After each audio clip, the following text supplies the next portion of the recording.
Hindi para sa akin husgahan yon dahil kayo naman, yung pumapabor sa nasasakdal ko, questionin nyo. Yung ayaw sa nasasakdal, walang question. Ito na nga, Senator Chis Escudero, walang pag-aalinlang ang pinaringgan ng mga kongresista, senator at mga representanteng kontra kay VP Sara. Pero bago ang lahat, maaari kayong mag-subscribe para maging updated sa mga issue at bagong mga balita. Pahiya nga ang inabot ng mga buhay ang kating-kating patalsikin si VP Sara matapos prangkahin at supalpalin ni Escudero tungkol sa pagpapadali nila sa impeachment case ni Sara. Mga buhaya, kahihiyan ang inabot. Narito ang buong detalye. Ito ang pinirmahan ko natapos kami kaninang madaling araw ng 2:00. Una ay yung liham sa Kamara na pinagbibigay alam sa kanila ayon sa napagkasunduan sa impeachment court na hindi na matutuloy ang kanilang presentasyon ng articles dahil nagawa na yon kahapon, na convene na rin ng court. Sa katunayan, nag-issue na nga ng summons kay Vice President Sara Duterte ang impeachment court. Pangalawa, inilabas ko ang mga pinagbotohang orders ng impeachment court kahapon. Una, kaugnay sa pag-return, yun ang ginamit na salita sa motion, para gawin ang dalawang bagay. Una, na tumatalima sila sa probisyon ng saligang batas kaugnay sa 1-year ban. At pangalawa, magsumite ng resolusyon mula sa 20th Congress na interesado, gusto pa nilang ipursige ang pag-prosecute at sampa ng kaso laban kay VP Sara. Ang sunod na order ay yung summons na sang-ayon sa rules ng impeachment court ay dapat i-issue pagkatapos mag-convene. Lahat yon ginawa at sinigawa namin kahapon. Pero siyempre, kailangan nun ng kaakibat ng mga written orders din. Yun yung hawak nyo ngayon. Sir, anong masasabi dito sa mga nagsasabing in limbo na daw yung impeachment, unconstitutional, baseless, illegal, ang mga ginawa ninyo kagabi? Karapatan ni Numan ang magpahayag ng kanilang opinion. Ginagalang ko yun. Subalit tulad ng sinabi ko sa aking talumpati nung nagdaang Lunes, Korte Suprema lamang ang pwede magsabi kung ano ang legal at hindi, kung ano ang constitutional at hindi. Pangalawa, kasaysayan lamang with the benefit of hindsight ang pwede makapagsabi kung sino din ang tama at mali kaugnay sa kanilang paniniwala. At kung walang order ng Supreme Court, sir, either way, you will proceed as you see fit. Tulad ng binanggit ko mula nung nagsimula ang impeachment complaint noong Pebrero, kung walang TRO, magpapatuloy kami. Kung may TRO na iniso, i-bring up yan sa impeachment court at pagpapasyahan. Tulad ng binanggit ko rin noon, hindi ba? May dalawang pagkakataon na nag-issue ng TRO ang Korte Suprema kaugnay sa impeachment proceedings. Noong panahon ni dating Chief Justice Davide impeachment, may TRO laban sa Kamara na hindi sinunod ng Kamara. Doon naman sa impeachment complaint laban kay Chief Justice Corona, nag-TRO ang Korte Suprema kaugnay sa pagbubukas ng account, bumoto ang Senado para sundin yung TRO na yun. Sir, yung just on the second point, the second order ninyo, so makakapag-comply na nun 20th Congress. Oo. Meantime, hindi sila makakapag-comply and walang action. Oo, kasi wala naman talagang action. Balikan natin ulit kung ano yung mga sinabi ko nung Pebrero, nung final to impeachment complaint. Dahil isang araw na lamang, 2 oras na lamang bago kami magwakas nung final nila yan at 2 linggo na lamang ang sesyon ngayon, sabi ko, di ba? Ang pinakamalayo ng pwedeng magawa ay mag-issue ng summons. Dahil sang-ayon sa aming rules, merong 10 araw ang nasasakdal para magsumite ng sagot mula sa pagkakatanggap niya ng summons. Meron ding 5 araw ang kabilang panig, ang prosecution, mula sa kanilang pagkakatanggap para magsumite ng reply. Yun pa lamang, ubus na yung panahon. Mag-June 30 na, 3 araw na lamang naiiwan para maglitis, quote-unquote. At magtatapos ang authority ng mga House prosecutors ng June 30 dahil tapos na ang Kongreso ng June 30. So walang naaksayang panahon dahil nagawa namin lahat ng tinakdang gawin sa ilalim ng 19th Congress. Baka nga makatipid pa kung napakinggan nyo kahapon dahil yung mga agam-agam kaugnay sa pagtatawid ng impeachment complaint na ito, Yung mga agam-agam kaugnay sa interesado pa ba yung 20th Congress dahil hindi pwedeng i-bind ang 19th and 20th Congress.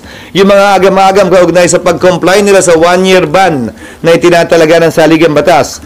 Lahat yun habang naghihintay tayo ng resumption ng sesyon ng 20th Congress para magsimula ang paglilitis ay masasagot na. Sir, what will happen kapag Yes, Sally. reject ng Kamara yung ibinabalik nyo na articles of impeachment? Possible daw ba yung deadlock o wala kayong choice but Hindi kami magkapantay pagdating sa bagay na ito. Hindi ito House at Senate kung saan co-equal ang mga ahensyang yan. Sa parte ng impeachment, Korte ang Senado, prosecutor ang Kamara. Wala sa lugar para sa akin ang Kamara na hindi sumunod sa ipinag-uutos ng impeachment court. Hindi ito parang BICAM na kailangan naming mag-agree. Ito'y kautusan galing sa impeachment court na nakatuon sa prosecutor na isa lamang partido sa kaso.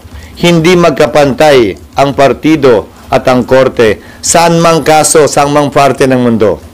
pero hindi daw trabaho, sir, ng Senado bilang impeachment court para questionin kung dumaan sa tamang proseso yung House. Ito yung trabaho nga daw, o dapat na mag-question yan kung pumali VP Sara na meron nga pending sa Korte Suprema. May nakalagay ba sa rules na pwede kong pagbawalan at bigyan ng listahan ang mga miyembro ng korte? Ito lang ang pwede niyong tanungin at sabihin? Ito lang ang pwede niyong banggitin? Bawat impeachment judge may kalayaan magsalita at magsabi kung anong ninanais nila. Hindi para sa akin o kanino man ipagbawal ang lalabas at sasambitin ng kanilang mga bibig. Dapat buong galang nating tinatanggap at pinapahintulutan yon. Yan ang ibig sabihin ng pagiging isang deliberative body. So gusto nyo, dahil lamang Korte Suprema ang nagpapasa ng lahat ng bagay ng constitutionality, ni isang miyembro dito walang pwede mag-question ng constitutionality na anumang bagay? Siyempre pwede. Siyempre malaya naming pwedeng pagdebatihan yan. Siyempre kung may motion, dapat naming pagbotohan yan. Pero sa dulo, palagi ko ang sinasabi, kung may magsasampa ng kaso, Korte Suprema ang may final say kung sino nga ba ang tama o mali legally at naaayon sa konstitusyon. Kahapon po nanumpa yung mga senador as senator judges. And you swore to do impartial justice dun sa swear.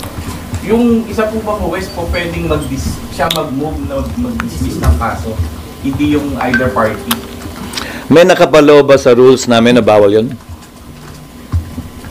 Hindi po, pwede trabaho na Hindi, tinatanong ka, may nakapalo ba sa rules na bawal mag-move kaugnay sa anumang bagay kaugnay ng impeachment? Wala namang pagbabawal eh. Pero appropriate. Hindi para sa akin husgahan yon dahil kayo naman yung pumapabor sa nasasakdal ko questionin nyo, yung ayaw sa nasasakdal walang question. Hindi ba kung karapatan nila maghain ng motion pabor sa nasasakdal, karapatan din ng sino mang ayaw sa nasasakdal, wala akong binabanggit na pangalan, na maghain din ng motion, pero sa dulo, pagbobotohan yon. Ngayon kung ang sinasabi mo ay biased at dapat na sila mag-inhibit, sang-ayon sa rules of court, gayon din sa precedent at practice, ang pwedeng hilingin ng pag-inhibit o recuse ng isang judge, pero desisyon nila kung mag-i-inhibit nga ba o magre-recuse sila. Hindi yan subject matter of vote. Hindi yan pwedeng pagbotohan na, hoy, ikaw, tanggal ka na. Hindi ganun yun. Walang ganung klaseng procedure o proseso sa impeachment court man o sa regular court man. Lalo pa sa impeachment court sa pananaw ko, dahil alam naman ng mga nagbalangkas ng saligang batas na mga politiko, halal ng bayan, at may mga pwesto o kulay ng dinadala ang mga ito. Sa SP, nag-decision po yung impeachment court ng hindi nadidinig o hindi man lang pa nare-recognize yung prosecution and both prosecution and defense. Yun nga sana yung gustong gawin nila tungkol sa schedule, di ba? Pero yung schedule maliwanag na dapat pinagpapasyahan ng may presensya ang magkabilang panig at dapat pakinggan. Sinabi ba kahapon ng impeachment court na unconstitutional yung impeachment dahil nilabag nito ang 1-year ban? Hindi naman kami nagpasa eh. Hiniling namin ang impormasyon at sertifikasyon mula sa Kamara na hindi nga nila nilabag. Ayon kay Senator Cayetano, parang yan yung certificate against non-forum shopping na inihahain sa korte na sa palagay ng mayoriya kahapon ay kulang sa isinumite sa amin. Walang pagpapasyang ginawa doon. Walang pagpapasyang sinabi na ayaw na ng 20th Congress. Hiniling yung impormasyon mula sa kanila, hindi ba? Ang hiniling ay attestation at impormasyon. Walang pagpapasyang ginawa. At ang bagay na ito, lalo na kahilingan ng karagdagang sertifikasyon, atestasyon at impormasyon, maaaring gawin ng court motu proprio or on its own. Pero, gayunpaman, dun sa mga hindi sang-ayon, malaya po silang pwedeng questionin ito either sa impeachment court o sa Korte Suprema kung sa palagay nila may nilabag na batas ang impeachment court sa kabila ng maliwanag na probisyon ng saligang batas na nagsasabing the Senate shall have the sole power to try and decide impeachment cases. SP, question lang. SP, kasi parang nagkakaroon daw ng blurring of lines and rules kasi nga dapat daw po yung pagpapadismiss ginagawa ng defense, pero ang nangyari kagabi, one of your members, and gano'n na lang ba palagi SP pag may motion, parang yung rule kasi SP dapat daw sa defense, pero parang kinuha kasi ng impeachment court kagabi. Sabi yan ng isa sa mga miyembro kahapon. Kung hindi ako nagkakamali, si Senator Risa, kung hindi ako nagkakamali.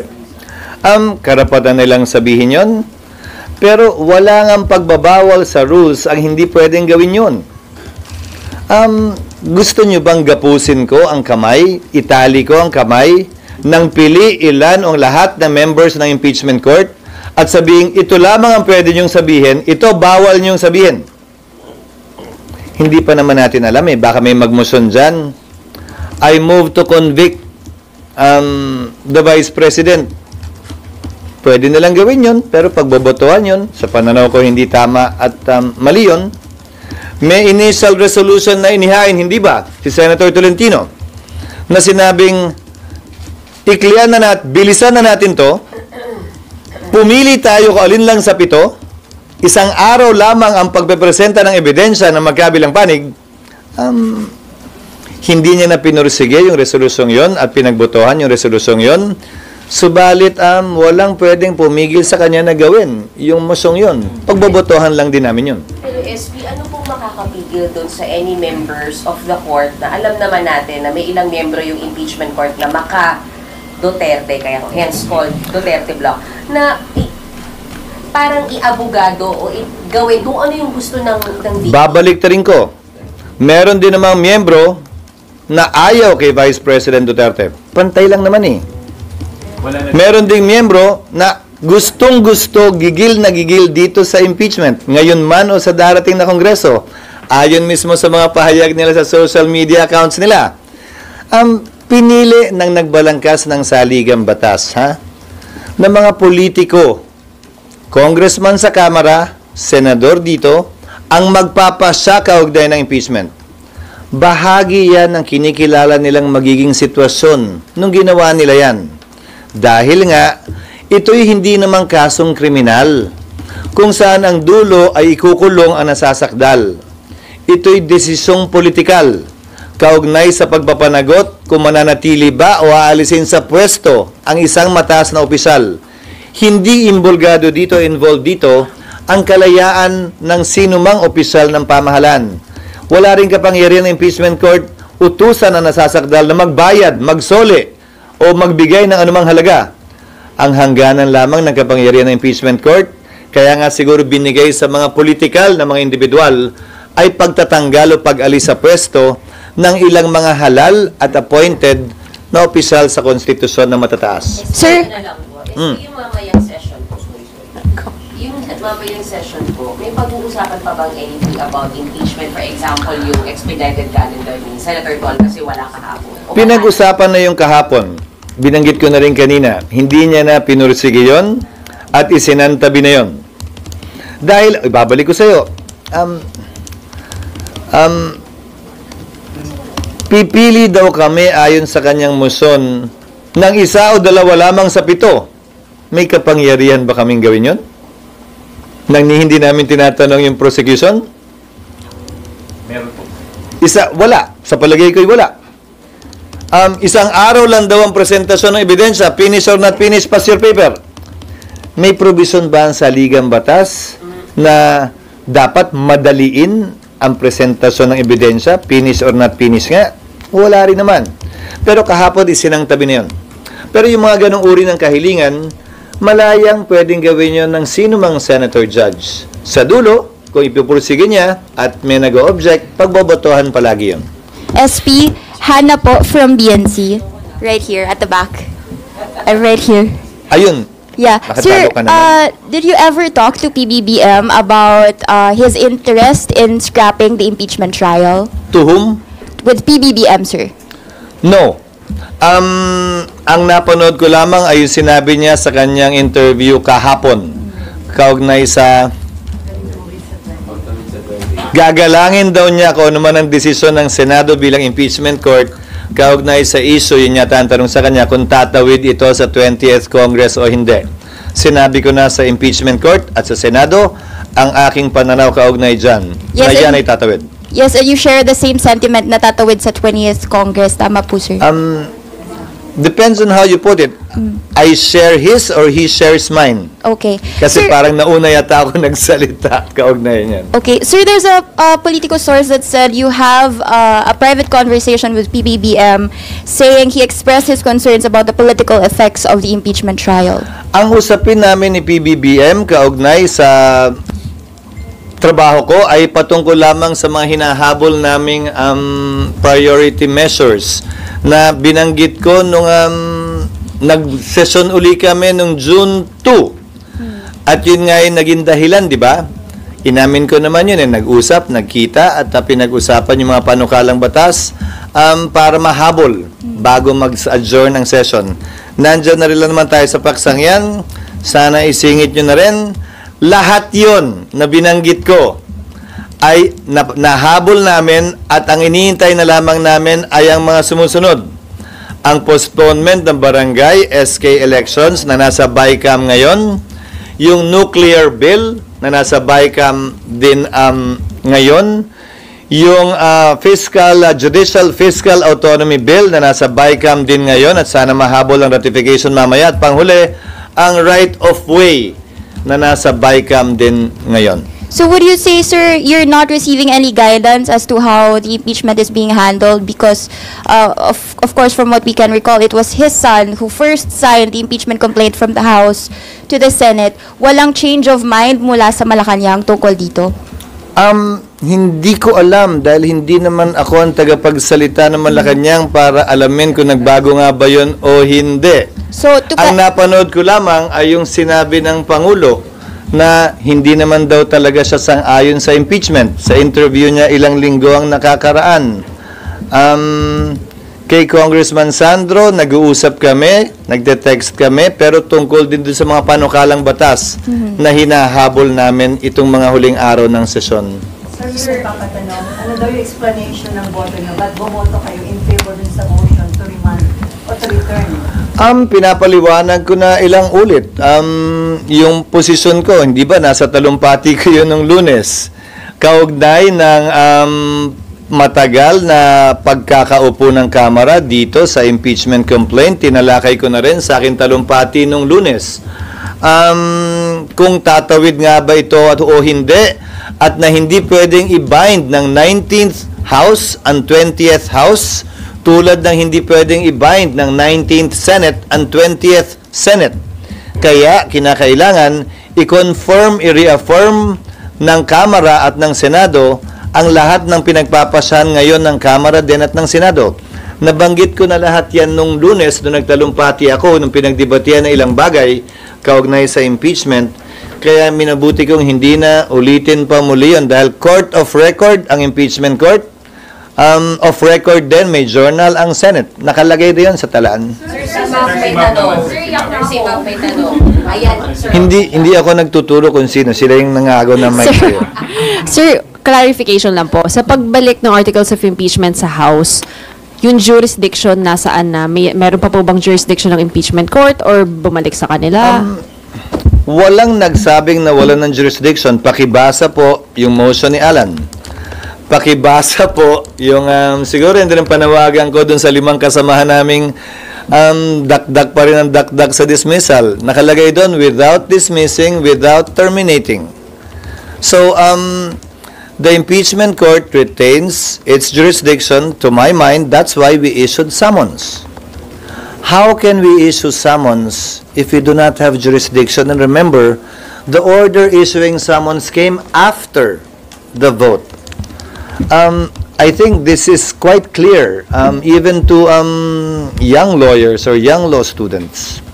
Sir, mismo nagsabi na practically dismissed na yun. Ulitin ko, kada individual na miyembro, nakita nyo naman kahapon, kahit nakalagay, without dismissing, without terminating, yung mga bumoto laban doon, ang tingin pa rin, dismiss. So, kung ang tingin naman sa kabila ay hindi, again, hindi makokontrol ng presiding officer yung pananaw ng bawat isa. Dahil, each senator judge is free to discuss and talk about what they want to talk about. That is especially true when it comes to trial. Malaya silang pwede magsalita, magtanong, magbigay ng manifestasyon, dagdag dun sa mga tanong at manifestasyon ng mga abogado ng magkabilang partido. Sir? Ano po? So, sir, SP, status po ng impeachment court now, yung status po niya, it's not on hold. It has been constituted and convened. Now we are awaiting compliance from the parties on the part of Vice President Sara to submit her answer, on the part of the prosecutors to submit their reply if they should so decide, and to comply with the orders of the court regarding compliance with a 1-year ban and a resolution from the 20th Congress while we're awaiting the resumption of session in the 20th Congress. Ano po pwedeng gawin SP ng impeachment court? Anong actions are the impeachment court allowed to take while waiting po bago Wala. meet yung condition? Wala. Dahil kinokonsiderang prejudicial ito ayon sa diskusyon kahapon, yung order sa Kamara. Pangalawa, matatapos na nga. Uy, paulit-ulit na to. Matatapos na nga ang authority ng prosecutors, ng congressman. Hanggang June 30 na lang sila. So gustuhin man namin, wala kaming pwedeng gawin dahil walang representasyon ang prosecution. That will only come once Congress resumes session in the 20th Congress, maghalal sila ng prosecutor at sabihin nila na interesado pa kaming ipursige ang kasong ito. Bilang dagdag na impormasyon, hindi ito imbento o katang-isip dahil ginawa na ito ng Kamara at mga prosecutor nung panahon ni dating Pangulong Estrada. Dahil natanggal na siya dahil sa EDSA sa pamamagitan ng di umano constructive dismissal, kung naalala nyo, hindi na sila nagpakita sa Senado at ayaw na nila ipursige ang kaso. So siguro, parehong kongreso yun ha. So siguro naman, may basihan at karapatan ng Senado. Tanungin ang papasok na kongreso, gusto pa ba nyo at interesado pa ba kayo? Dahil yung gumawa nito ay yung nagdaang kongreso. And again, the 19th House cannot bind the 20th House. Sir, Yes, it can be by resolution or it can be by a manifestation or any pleading to be filed by the prosecutors in the impeachment court. Sir, July 29? Hindi ako may kasalanan yan. Ano? Parilas na po talaga. The earliest they can do that is July 29. Well, it depends how long it will take them to organize the House. That is beyond me. Ibig sabihin, di ba? July 28, morning session, election of Speaker, election of Senate President, informing the President that the House and the Senate is ready to receive him and listen to his State of the Nation address, which will be held at 3 or 4 p.m. It would depend. Hindi ba? So, yung buong araw ng July 28, walang magaganap na trabaho doon. July 29, dahil may bago ng Speaker, o parehong Speaker, magsisimula na sila mag-organize ng mga committee. Kabilang na rin ang paghalal ng mga Deputy Speaker, Majority Floor Leader, Chairman ng mga komite, kabilang ang Chairman ng Justice Committee. At sa parte ng Justice Committee, i-organize naman ngayon nila yung panel of prosecutors. Ang paghalal ng panel of prosecutors para sa akin ay hudyat o senyal na interesado pa rin sila na ipursige ang impeachment complaint na ito. So, pwedeng yon ang isang paraan. Pangalawang paraan ay resolusyon na pirmado ng mga miyembro ng Kamara na higit sa 1/3 nito o mga prosecutors ay imamanifest sa Kamara at sa Senado bilang impeachment court na interesado pa talaga silang ipursige ito sa pamamagitan ng isang pleading. Myla again. Si Myla mo. Baka magtampo Hindi na. naman nasagot na rin naman. Hindi.